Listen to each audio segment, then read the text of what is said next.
एक बार फिर से स्वागत है सभी का बेटा मैथ्स एकेडमी के ई लर्निंग प्लेटफॉर्म पर। साथियों, अपनी चल रही थी एएलपी और टेक्नीशियन की मैथ्स की सीरीज, जिसमें हम प्रीवियस ईयर क्वेश्चंस को सॉल्व कर रहे हैं। आज जो सीरीज है वो है 13 अगस्त की शिफ्ट 2, और इसमें हम सवालों को करेंगे, फटाफट करेंगे। और जैसे मान लो ये पहला सवाल है, तो एक हम इस सीरीज़ में जो सवाल कर रहे हैं उनकी खास बात ये है कि हम उनको जितना जल्दी और ट्रिकी वे के अंदर कर रहे हैं, उतना जल्दी शायद मतलब हमको ना तो टीचर्स बताते हैं कि ऐसा करना होता है और ऐसा हमको करना चाहिए वहाँ पर, मतलब क्योंकि हमारे पास समय कम होता है और इतने बड़े बड़े क्वेश्चंस आ जाते हैं और एक एक नंबर के अंदर पूरा का पूरा गेम चलता है कि अगर थोड़ा सा गड़बड़ हुआ और इस पाले से उस पाले में गेंद चली जाती है। हमको अपने पाले में गेंद रखनी है। जैसे मान लो ये इतना लंबा सवाल है, तो आप सबसे पहले तो क्या करना है, इस सवाल को पॉज कर देना है, यहीं का यहीं पॉज करके और इसको सॉल्व करके देखना। ठीक है, अगर आप 1 मिनट में कर पाते हो तब तो देखो ठीक है, कोई बात नहीं है, मतलब आप वहाँ भी कर लोगे। और अगर 1 मिनट में नहीं हो पाता, और इवन तो मैं ये कहूँगा कि मैं जो आपको इसका सॉल्यूशन बताऊँगा वो उस तरीके से बताऊँगा कि आपको कहीं यूट्यूब पे भी इस तरीके का सॉल्यूशन नहीं मिलेगा। यूट्यूब नहीं, कोई भी क्लासेस हो उसके अंदर इस तरीके का सॉल्यूशन, इस सवाल का, पर्टिकुलर सवाल का काफ़ी सारे लोगों ने सॉल्यूशन करा रखे हैं, वो नहीं मिलेगा। देखना शुरू करते हैं सवालों को करना। पीटर नगर ए से आता है और पोल नगर बी का रहने वाला है। वे एक ही समय पर एक ही मार्ग से एक दूसरे के शहरों के लिए अपनी यात्रा शुरू करते हैं। ठीक है, तो भाई इनके रास्ते बना देते हैं, यहाँ से लेके यहाँ तक। ये बी है और ये ए है।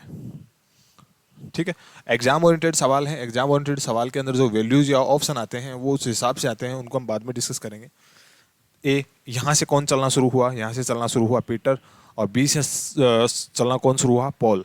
यहाँ से शुरू हुआ पॉल। ठीक है, ये इधर चल रहा है और ये इधर चल रहा है। ओके, एक ही मार्ग से एक दूसरे के शहरों के लिए अपनी यात्रा शुरू करते हैं। वे रास्ते पर कहीं मिलते हैं और अपनी यात्रा जारी रखते हैं। कहीं मिल गए भाई, अब कोई जरूरी थोड़ी है बीच में मिलेंगे, आगे भी मिल सकते हैं, पीछे भी मिल सकते हैं। पोल से मिलने के बाद पीटर को अपने गंतव्य तक पहुंचने के लिए 13.5 घंटे का समय लगता है। पोल से इससे मिल गया, ये यहाँ पे आ रहा था, देखो पीटर ऐसे से जा रहा था और मान लो यहाँ पे मिल गया, तो यहाँ से यहाँ तक चलने में जो पीटर है उसको कितना टाइम लगा, 13.5 घंटे लगे। ठीक है, ये 13.5 घंटे लग गए। अब जबकि पोल को पीटर के शहर तक पहुंचने में 6 घंटे लगते हैं। अब यहाँ पर जब दोनों जने मिले तो उसके बाद में यहाँ से यहाँ तक पोल को कितना टाइम लग रहा है, यहाँ पे इसको लग रहे हैं 6 घंटे। ठीक है, जबकि पोल को पीटर तक 6 घंटे लगते हैं। अगर पीटर की गति 30 किलोमीटर प्रति घंटा हो तो पोल की गति कितने किलोमीटर होगी। देखो इसकी गति, क्योंकि यहाँ पे इधर कौन जा रहा है, पीटर जा रहा है, तो अगर इसकी 30 किलोमीटर प्रति घंटा की स्पीड हो तो ये तो आ गई टाइम, ये आ गई स्पीड, तो टोटल डिस्टेंस कितनी होगी, इसको मल्टीप्लाई करेंगे, ये हो गया 405 किलोमीटर। ये 405 किलोमीटर पोल डिस्टेंस कवर करके आ गया है। ठीक है, अब पूछा क्या है, अब पूछा कि पोल की स्पीड बतानी है, पोल की स्पीड बतानी है। तो देखो 405 किलोमीटर अगर पोल चल के आया है तो सीधी सी बात है कि भाई उसकी स्पीड इन, ये जो 4 ऑप्शन गिवन है इनमें से होगी, तो इसमें पूरा पूरा उसका स्पीड का भाग चला जाना चाहिए। क्योंकि जो एग्जाम ओरिएंटेड क्वेश्चन होते हैं उनकी ये खास बात होती है कि उसके अंदर पॉइंट्स का लोचा नहीं रहता है। अब यहाँ पर 405 है, अगर पूरा पूरा भाग, मतलब ये थोड़ी आ जाएगा कि 2.3333 किलोमीटर प्रति घंटे की स्पीड आ गई। तो ये देखो, आप ध्यान से देखोगे तो 405 आ रहा है, तो 405 पूरा पूरा 45 से डिवाइड हो रहा है, कैसे पता चला, ये देखो 4 और 5 9 आ रहा है जोड़, मतलब इसके अंदर 9 के का जो डिविजिबिलिटी का रूल है वो लागू होगा। अब देखो इसका कितना आ रहा है, 4 2 6 5 11, इस यानी ये स्पीड नहीं हो सकती, 4 की स्पीड नहीं हो सकती, और ये कितना हो गया 11 और 5 16, ये स्पीड नहीं हो सकती। यानी जो डिस्टेंस कवर करी है ना उसमें कम से कम जिस स्पीड से आया उसका भाग तो लगेगा ना।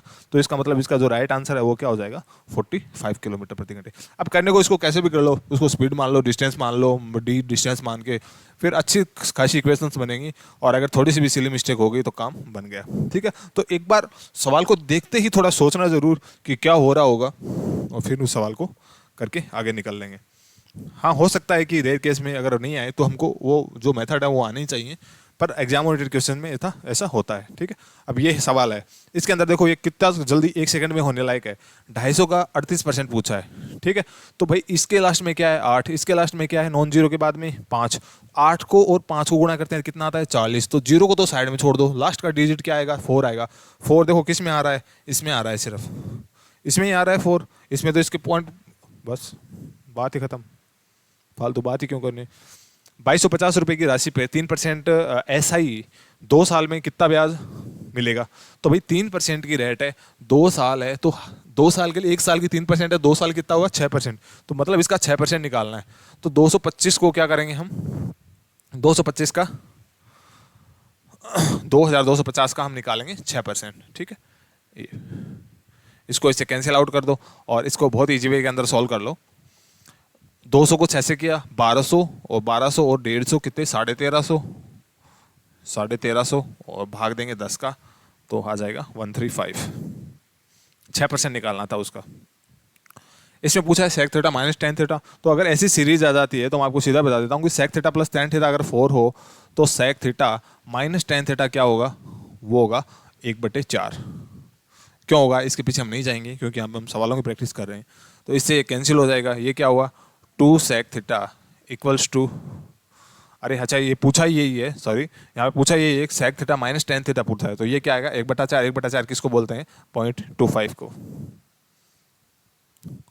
दो संख्याओं का गुणनफल इतना है, एक संख्या इतनी है, तो दूसरी संख्या क्या है, मतलब इसका भाग देना है, सीधी सी बात है। तो 0.324 इज डिवाइडेड बाई 1.2। तो देखो पॉइंट के बाद में, पॉइंट से पहले 1, पॉइंट के बाद में 3, पॉइंट के बाद में 1, तो पॉइंट के बाद में 2 नंबर बचेंगे। तो पॉइंट के बाद में 2 नंबर सिर्फ इसी ऑप्शन में है और किसी में नहीं है। आगे ठीक है, 2 पाइप पी और बी एक टंकी को क्रमशः 37.5 मिनट और 45 मिनट में भर सकते हैं। आपके देखो ये टॉपिक पढ़े हुए होंगे, हम उस हिसाब से कर रहे हैं कि आपको इतना तो इनका बेसिक तो पता है। तो भाई अगर टंकी पी है और एक है टंकी बी, ये 37.5 मिनट में क्या कर रही है, भर रही है, और ये 45 मिनट में भर रहा है। ठीक है, तो दोनों पाइप खुले हैं। ठीक है, बहुत बढ़िया बात है। टंकी 30 मिनट में भर जाएगी यदि पाइप बी को कितने मिनट बाद बंद कर दिया जाता है। तो सबसे पहले हम क्या करते हैं, इनका एलसीएम निकालते हैं। इनका एलसीएम निकालते हैं तो बड़ी संख्या होती है, उसका पाड़ा बोलना शुरू करते हैं।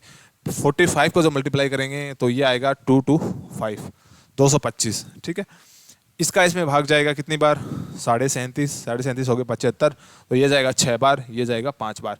यानी इसकी जो एफिशिएंसी है वो तो है 6 की, और इसकी एफिशिएंसी है वो कितनी है 5 की। बी की एफिशिएंसी 5 की, पी की 6 की। ओके, टंकी 30 मिनट में भर जाएगी यदि पाइप बी को इतने मिनट बाद बंद कर दिया जाए।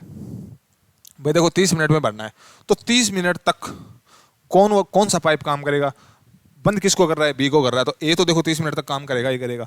30 मिनट तक अगर ए काम करेगा तो देखो 6 कर रहा है और 30 मिनट तक करेगा तो 180 काम हो जाएगा। यानी 225 में से 180 काम हो गया, तो इसका मतलब 45 काम बच गया। ये काम किससे करा रहे हैं, ये काम ए ने तो 30 मिनट तक काम कर लिया, अब बी को निकाल रहे हैं ना थोड़ी देर बाद बाहर, तो कितने मिनट बाद बाहर निकालेंगे। तो भाई इसकी 5 की एफिशिएंसी है, 45 काम इससे करा लेते हैं, बाकी बाद में इसको बाहर निकाल देंगे। तो 5 की स्पीड से काम कराएंगे तो क्या होगा, 9 मिनट तक कह सकते हैं कि हमने काम कराया, और बाद में हमने इसको कह दिया कि चलो भाई तेरे घर चलो। अब नेक्स्ट है कि यदि अपने को कोई दिया हुआ है पॉलिनोमियल बहुपद दिया हुआ है x² - x + b, और इसके जीरोस दे रखे हैं 3 और 4 हैं। जीरोस देने का मतलब हो गया कि उसके अंदर जो भी अननोन वेरिएबल है उसकी वैल्यू क्या होगी। जैसे यहाँ पर क्या है, 2 बार x² और x की बात कर रहे हैं ना कि हम a और b की बात कर रहे हैं। ठीक है, यहाँ पर x की वैल्यू कितनी होगी, 3 होगी, और एक x की वैल्यू क्या होगी, 4 होगी। ये दोनों वैल्यू हम इसमें पुट करेंगे। अगर हम 3 पुट करते हैं तो अपने पास में आएगा 9 - 3a + b = 0। ठीक है, पहली इक्वेशन आ गई। अगर हम x की जगह 4 पुट करते हैं तो अपने पास आ गया 16 - 4a + b = 0। ये आ गया। यहाँ से देखो वैल्यू निकालते हैं, तो बी सेम है, मतलब एक भी यहाँ एक भी यहाँ, तो हम साइन चेंज कर देते हैं, सबका साइन चेंज करेंगे तो ये तो कैंसिल आउट हो गया। 4a में से 3a जाएगा तो ये a आ गया, और ये कितना हो गया, अगर इसको देखें तो माइनस का 16 - 9 तो होगा माइनस का 7, तो a बराबर क्या आ गया, 7 आ गया। तो ये जो ऑप्शंस गिवन है ना, यहाँ पर अपना सवाल खत्म हो गया। अब अपने को आगे चलने की जरूरत नहीं है। क्यों, क्योंकि देखो 7 है ना, a की वैल्यू वो सिर्फ इसी ऑप्शन में है, आगे किसी ऑप्शन में नहीं है। 7 यहाँ पर आगे नीचे वाले ऑप्शन में दे रखी है, इसकी वैल्यू है, ये बी की वैल्यू है ना। तो आप सोल्व करके देख लेना, बी की वैल्यू क्या आएगी, 12 ही आएगी। यदि 1000 की एक धनराशि 3 साल में चक्रवृद्धि ब्याज की दर से 1331 रुपये हो जाती है, तो ब्याज की रेट ऑफ इंटरेस्ट निकालनी है हमको। ठीक है, 1000 रुपये भाई साहब, ठीक है, कितने हो रहे हैं, 1331 हो रहे हैं। कितने साल में हो रहे हैं, 3 साल में हो रहे हैं। देखो चक्रवृद्धि ब्याज के अंदर क्या होता है, हम 3 साल है तो क्यूब रूट करते हैं, 2 साल का निकालते हैं तो स्क्वायर रूट करते हैं, तो इस तरीके से करते हैं। तो अगर इनका क्यूब रूट करें तो इसका क्यूब रूट करेंगे तो 1000 का क्यूब कितना होता है, 10, और 1331 का कितना होता है, 11 का क्यूब होता है। तो क्यूब रूट कर लेते हैं वापस। ठीक है, क्यूब रूट का मतलब इस तरीके से 2 साल का है तो 2 बार कर लेंगे। तो मतलब 10 का 11 बन रहा है, तो 10 का 11 बनेगा तो कितना परसेंट आएगा, तो वैसी बात है 10% को बोलते हैं, तो 10% आएगा। फिर नेक्स्ट है कि यदि समीकरण 3x² माइनस एक्स प्लस 6 बराबर x² प्लस 2x प्लस 2 का एक सिर्फ एक ही पुनरावर्त मूल हो तो a का धनात्मक मान क्या होगा। देखो इसके अंदर 2-3 बातें हैं कि अगर एक ही मूल होगा ना, एक ही मूल होगा तो कोई भी इक्वेशन गिवन हो, अपने को कोई भी इक्वेशन गिवन हो, उसकी वैल्यू क्या होगी, उसकी वैल्यू होगी b² minus 4ac equals to 0, ये उसकी वैल्यू होगी। ठीक है, अब इस फॉर्म में इस सवाल को लेके आएंगे।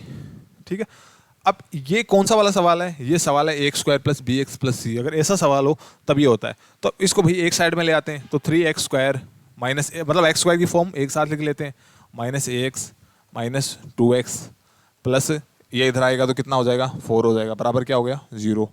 इसको यहाँ से क्या कॉमन आ रहा है, x² कॉमन आ रहा है, तो ये क्या हो गया 3 माइनस a हो गया। यहाँ पे क्या कॉमन आ रहा है, x कॉमन आ रहा है, तो ये क्या हो गया a प्लस 2 हो गया प्लस 4 हो गया बराबर 0 हो गया। ठीक है, अब b² माइनस 4ac करना है, तो देखो b क्या है यहाँ पे, ये है, यही तो है। ठीक है, c क्या है, ये है, a क्या है, a ये है, क्योंकि ये इस ऐसे समझ लो भाई ax² plus bx plus c बराबर 0, इसमें से इसकी वैल्यू 0 आनी चाहिए, तब वो अपना एक ही सॉल्यूशन देगा। ठीक है, तो भाई इस फॉर्म के हिसाब से, अगर इस फॉर्म में इस इक्वेशन के हिसाब से वैल्यू रखें b² माइनस 4ac के हिसाब से, तो b² क्या है, a प्लस 2 का होल स्क्वायर है, तो a प्लस 2 का होल स्क्वायर माइनस 4, a की वैल्यू क्या आ रही है 3 माइनस a आ रही है। ठीक है, c की वैल्यू क्या आ रही है 4 आ रही है, 4 आ रही है, बराबर क्या आना चाहिए 0 आना चाहिए। ठीक है, यहाँ से हम a की वैल्यू निकाल लेते हैं, इसको सॉल्व करते हैं, a² plus 4 plus 4a minus इसको अगर सीधा ही मल्टीप्लाई कर लेते हैं, देखो 4 और 4 16 बाहर ही हो गए, तो 16 ये कितना हो गया 48, माइनस माइनस अंदर प्लस हो जाएगा, तो माइनस प्लस हो जाएगा, तो ये 16a बराबर 0।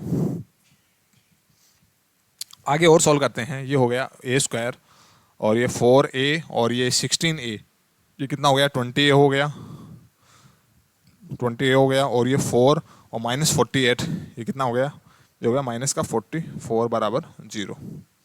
यहाँ से a की वैल्यू निकालेंगे, तो देखो सीधा सीधा हम देख रहे हैं कि भाई ये बड़ी वैल्यू आ रही है, इसके टुकड़े हो गए तो हो नहीं सकता, तो इसमें ये माइनस की वैल्यू भी आ रही है, तो इसको इसके टुकड़े क्या हो जाएंगे a²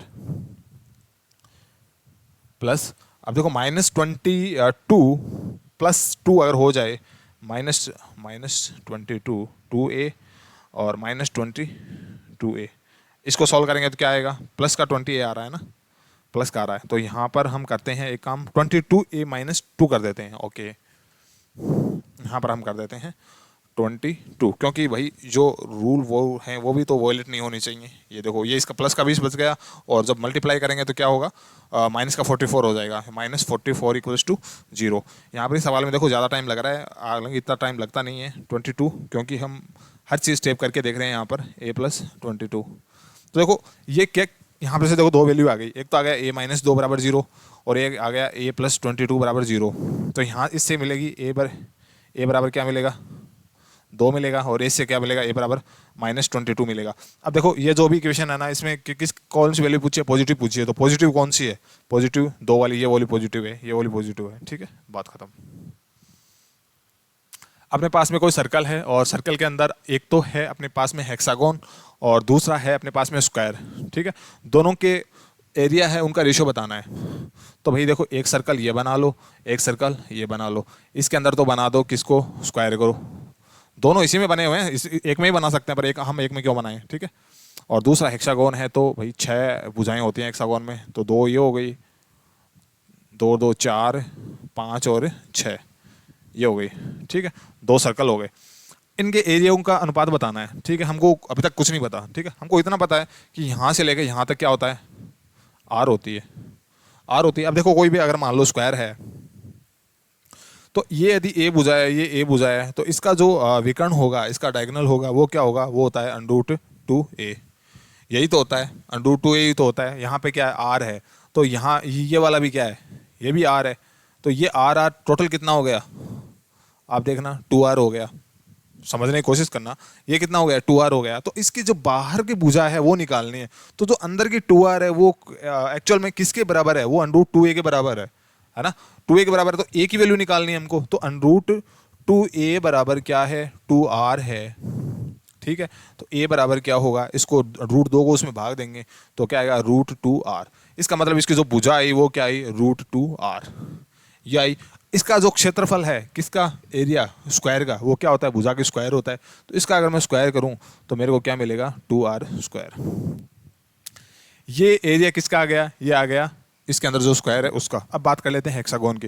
हेक्सागोन में देखो ये तो आर है ही, ये आर है, ये भी आर है, ये भी आर है, ये भी आर है, ये भी आर है, ये भी आर है। हम जब प्रॉपर्टीज पढ़ते हैं तो हमको पता चलता है कि अगर कोई हेक्सागोन है और उसको सर्कल में डाल दिया जाता है तो उसकी रेडियस के बराबर ही उसकी जो भुजाओं की लेंथ होती है। इसका जो फॉर्मूला है वो क्या होता है, अब इसका फॉर्मूला होता है 6 गुणा √3/4 गुणा भुजा स्क्वायर, ठीक है। क्योंकि भाई समबाहु त्रिभुज है, हम अगर पढ़ेंगे तो उस तरीके के डायग्राम बनते हैं इसके अंदर। अगर काफ़ी शेयर करें तो 6 उस तरीके के डायग्राम बनते हैं। तो ये 6 उस तरीके से मल्टीप्लाई हो जाता है, √3/4। अब इसके अंदर भुजा क्या है, मतलब मैं कह रहा हूँ कि इसकी रेडियस ही इसकी भुजा है, आर ही इसकी भुजा है, तो ये क्या हो गया, r² हो गया। इसको थोड़ा और सॉल्व कर लेते हैं। ये आ गया 3 और ये आ गया 2, ठीक है। अब इनका रेशियो पूछा है, इसका और इसका, इसका और इसका रेशियो पूछा है ना। अब देखो इस r² से इस r² को उड़ा दो, ठीक है। ये 3√3 तो देखो यहाँ पे पड़ा है, ये 2 इधर आ जाएगा इस 2 के साइड में, मतलब यही तो है ना ये, और 3√3/2 इसका रेशियो पूछा, तो इसको इधर ले आएंगे तो ये क्या होगा, 4 3√3, ये इसका आंसर आ जाएगा। आगे बढ़ते हैं। दिए गए डेटा के आधार पर शहर ए की साक्षरता का प्रतिशत बताना है। देखो पॉपुलेशन है और लिटरेसी रेट बतानी है, किसकी, सिर्फ ए की बतानी है। भाई टोटल पॉपुलेशन 200 है, उसमें से 150 क्या हैं, शिक्षित हैं, साक्षर हैं, लिटरेट हैं, तो इनका रेशियो बताना है। तो 200 का 150 कितना होता है भाई, 75% होता है। नेक्स्ट है 3 संख्याओं का एवरेज 6 है। 3 संख्याओं का एवरेज 6 है तो सीधी सी बात है कि इनका जो टोटल होगा वो कितना होगा, वो होगा 18। यार पूछ क्या रहा है उसकी बात बाद में करेंगे। यदि पहली 2 संख्याओं का औसत 5 है, पहली 2 संख्याओं का औसत 5 है, इसका मतलब उन दोनों का जोड़ कितना आएगा, 10 आएगा। यदि अंतिम 2 संख्याओं का जोड़ 8 है, तो अंतिम 2 संख्याओं का जोड़ 8 है, तो ये कितना आ गया, पूरा जोड़ कितना होगा, अंतिम 2 का 8, तो तीनों संख्याएं क्या है, देखो यहाँ पर हम दोबारा पढ़ते हैं इसको। While the average of the last 2, देखो हिंदी और इंग्लिश में सवालों में मिसमैच होता है काफ़ी बार, तो इसका मतलब भी यही है। अब देखो तीनों का तो मिला के ये है, तीनों का मिला के ये है, और मतलब इसको ऐसे समझ लो a + b + c बराबर क्या है, 18 है, ठीक है। a + b मतलब इन 2 का दे रखा है ना, ये क्या आ गया, 10 आ गया, और b + c है, ये क्या आ गया, ये अपना 16 आ गया, ये आ गया, ठीक है। अब अलग अलग वैल्यूज पूछी हैं, द 3 नंबर्स आर, तो भाई एक तो देखो इसमें 8 आएगा ही आएगा, क्योंकि a + b कितना आ रहा है, 10 आ रहा है, तो c कितना आ गया, यहाँ से 8 आ गया। c अगर 8 आ जाता है तो b भी कितना आएगा, b भी 8 आएगा, है ना। तो c 8 b 8, फिर चेक करने की जरूरत थोड़ी है, आप कर लेना, इसमें क्या है। 5 मीटर ऊंचे कोई ऊंचा प्लेटफॉर्म है, उसमें किसी टावर का जो एंगल है, एलिवेशन का जो टावर का एंगल है वो है 30 डिग्री। यदि प्लेटफॉर्म और टावर के बीच की जो डिस्टेंस है वो है 40√3 मीटर है, तो टावर की हमने को लेंथ बतानी है। तो भाई सबसे पहले तो कोई प्लेटफॉर्म बनाओ, ये प्लेटफॉर्म बना लिया, ठीक है। इसकी हाइट कितनी कर दी, 5 मीटर हाइट कर दी इसकी, ठीक है। अब आगे क्या कह रहा है, प्लेटफॉर्म से किसी टावर का, तो टावर बनाना पड़ेगा, ये देखो टावर बना दिया, ये टावर बन गया। उसके बाद में इसका जो एंगल है वो दे रखा है 30 डिग्री, तो हम यहाँ से बनाएंगे इसका एंगल, और ये हो गया अपना 30 डिग्री, ओके। यदि प्लेटफॉर्म और टावर के बीच की डिस्टेंस है वो 40√3 है, तो देखो यहाँ से यहाँ तक अगर 40√3 है, तो यहाँ से यहाँ तक की भी 40√3 होगी, ये आप देख सकते हैं। अब क्या पूछा है, टावर की लेंथ पूछी है। टावर मतलब ये है, ये वाला है टावर, तो इसकी ये लंबाई पूछी है। तो देखो 5 मीटर तो ये है, हमको यहाँ से यहाँ तक निकाल लेंगे और उसके बाद में ये 5 उसमें ऐड कर देंगे, तो अपने पास में पूरे टावर की हाइट आ जाएगी। तो देखो सीधी सी बात है, यहाँ पर ये जो डायग्राम बन रहा है और यहाँ पर अगर एंगल 30 डिग्री हो, तो हम इसको किस फॉर्म में लिखते हैं, हम इसको लिखते हैं 1/√3। मतलब 1 अगर ये है तो ये क्या होगा, √3 होगा, ठीक है। अब √3 की वैल्यू क्या आ रही है, √3 की वैल्यू आ रही है 40√3, तो 1 की वैल्यू क्या आएगी, 40, तो 1 की वैल्यू 40 आएगी, तो ये 40 तो ये आ गया, और 5 ये नीचे वाला, ये वाला ये आ गया 5, तो ये पूरा टावर 40 + 5, तो ये कितना हो गया, 45 हो गया। तो भाई यहाँ पर अपने हिसाब से 45 आ रही है, तो 1 ऑप्शन, 2 ऑप्शन, 3 ऑप्शन और चौथा ऑप्शन है नहीं, तो भाई चौथा ऑप्शन ना होगा और 45 इसका क्या हो जाएगा, राइट आंसर हो जाएगा। आगे बढ़ते हैं। कोई गुंथा हुआ आटा है, उसमें चीनी और आटे का अनुपात 2:7 है, ठीक है भाई। ये तो चीनी हो गई और ये आटा हो गया, ठीक है, 2:7, सुगर और क्या बोलते हैं, फ्लोर बोलते हैं उसको, ठीक है, डफवाज। तो अब क्या है, इस गूंथे हुए आटे के 9 किलोग्राम में जॉन ने कुछ और चीनी मिलाकर अनुपात 2:5 बना दिया। आप देखो यहाँ पे समझने की कोशिश करना, अब इसमें कुछ और चीनी ऐड करी है, चीनी ही ऐड करी है इसके अंदर, ये चीज़ ऐड करी है, ना कि ये चीज़ ऐड करी है। तो भाई ये चीज़ जब ऐड ही नहीं करी तो इसके अंदर कोई फ़र्क आना चाहिए था क्या? नहीं आना चाहिए था ना, पर इसमें ऐड कर दी तो इस पूरे भाई सिस्टम में तो फ़र्क आएगा है ना। तो जोन के बाद कितनी चीनी मिलाई ये पूछ रहा है, जोन ने चीनी कितनी मिलाई ये पूछ रहा है। तो देखो यहाँ पे थोड़ा सा ट्रिकी बनना है, थोड़ा सा सावधान से करना है। जैसे मान लो ये वाला 7 और ये वाला 5 तो देखो बराबर है, बराबर ही है भाई, इसने कोई आटा मिलाया थोड़ी है, पहले जितना आटा था उतना ही बाद में है, नहीं मिलाया ना। तो देखो अब ये वाला और ये वाला बिल्कुल बराबर नहीं है, इसमें से कुछ इसने मिलाया है। तो भाई ये वाला 2 और ये वाला 2, इसमें दिन रात का फर्क है। तो देखो ध्यान से, हम अगर 5 को 7 माने या फिर 7 को 5 माने, तो जो भी माने ना उसको एकदम आराम से मानना है। देखो जैसे मान लो हमने माना कि 5 है वो 7 के बराबर है, ये वाला 5, ठीक है, ये वाला 5 7 के बराबर है, या फिर तो एक कितने के बराबर होगा, एक होगा 7/5 के बराबर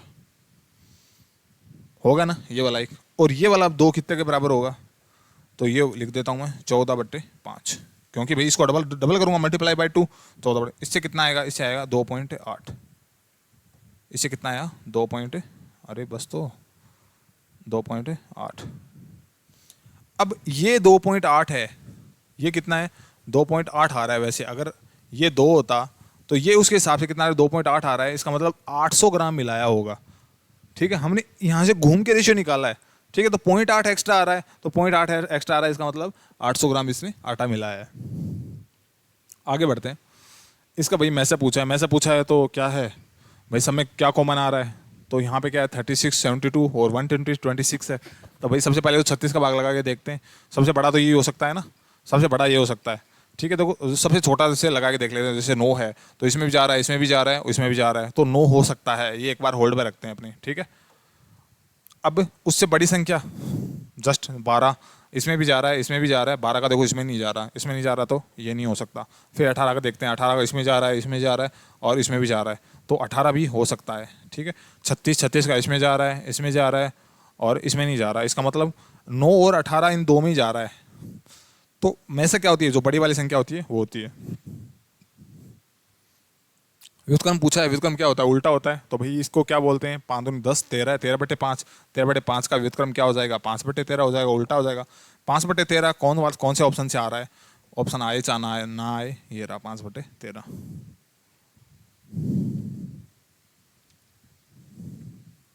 भाई अब 2 कैलकुलेशन है, फटाफट कर लेते हैं, काफ़ी टाइम लगा दिया हमने। तो सॉल्व करते हैं। सबसे पहले क्या करेंगे, हम जो भाग की हैं और जो ब्रैकेट की हैं उन सारे मेटर को देखेंगे। तो यहाँ पर पूरी इक्वेशन अपने सामने पड़ी है, तो बड़ा ब्रैकेट है उसको अलग से सॉल्व कर सकते हैं, छोटे को अलग से सॉल्व कर सकते हैं, ठीक है। तो भाग वाला बीच के अंदर पहले हम इसको छोटा कर लेते हैं। देखो इस नीचे वाली रो को रो से कर लेते हैं, तो इसको और इसको मल्टीप्लाई किया कितना आया 15, है ना। 5 से 15 माइनस माइनस प्लस हो गया, 19 में से 15 गया, यहाँ का और यहाँ का रिजल्ट कितना आया 4। 4 को जब -4 से गुणा किया, देखो ये भाग लगेगा पर ये इससे गुणा भी तो हो रहा है ना, ये इससे गुणा भी तो हो रहा है। तो ये इसको अगर हम -4 से गुणा करेंगे तो ये कितना आ गया, ये आ गया -16। अब यहाँ पे भाग का साइन है, ठीक है। इसको और सोल्व कर लेते हैं, तो ये कितना हो गया, देखो पहले इसको सोल्व करना पड़ेगा, मंझला ब्रैकेट है, तो ये कितना 7 और 2 ये प्लस में हो जाएगा, तो 7 और 2 9, और 36 में 9 का भाग लगाएंगे तो कितना आएगा 4। 4 को जब 8 से गुणा करेंगे तो कितना आएगा -32। -32 में -16 का भाग लगाएंगे, माइनस से माइनस कैंसिल आउट हो जाएगा और अपना उत्तर आ जाएगा 2। ये सोल्व करना है। अब भाई सबसे पहले भाग को सोल्व कर लो, ये कितना आ रहा है 4। अब ये वाला पूरा ब्रैकेट पहले सॉल्व करना पड़ेगा, क्योंकि भाग का साइन है, पहले इसका इसमें भाग लगाना होता है, पर पहले ब्रैकेट को सॉल्व करते हैं भाग लगाने से पहले। तो 4 को 8 से मल्टीप्लाई करेंगे तो कितना हो जाएगा ये 32, और जब 20 - 32 है तो सीधी सी बात है कितना आ गया -12। तो भाई -12 का 24 में भाग लगाएंगे तो कितना आएगा -2। और पढ़ें क्या, ठीक है। अगर 19 गुणा 23 437 हो तो 190 गुणा मल्टीप्लाई बाई 0.023। अब देखो यहाँ पे एक तो इसने 0 बढ़ा दिया, एक तो 0 बढ़ा दिया, और यहाँ पर 2 संख्याओं को 3 संख्याओं को पीछे खींच लिया, 3 संख्याओं को पीछे खींच लिया। अब देखो भाई सीधी सी बात है कि मैं इसको ऐसे बता देता हूँ, अगर 437 है तो अगर ये ऐसे होता तो आप इसको क्या लिखते, आप इसको लिखते एक जीरो और लगा देते यहाँ पर, एक जीरो और लगाते। अब भाई अगर ये ऐसे है, 3 संख्या छोड़ के पॉइंट है, तो भाई 3 संख्या छोड़ के यहाँ पे क्या करोगे, पॉइंट लगा दोगे। उधर से 3 संख्या छोड़ के पॉइंट लगा दोगे तो 4.37, 4.37। ठीक है, करते हैं नेक्स्ट लेक्चर।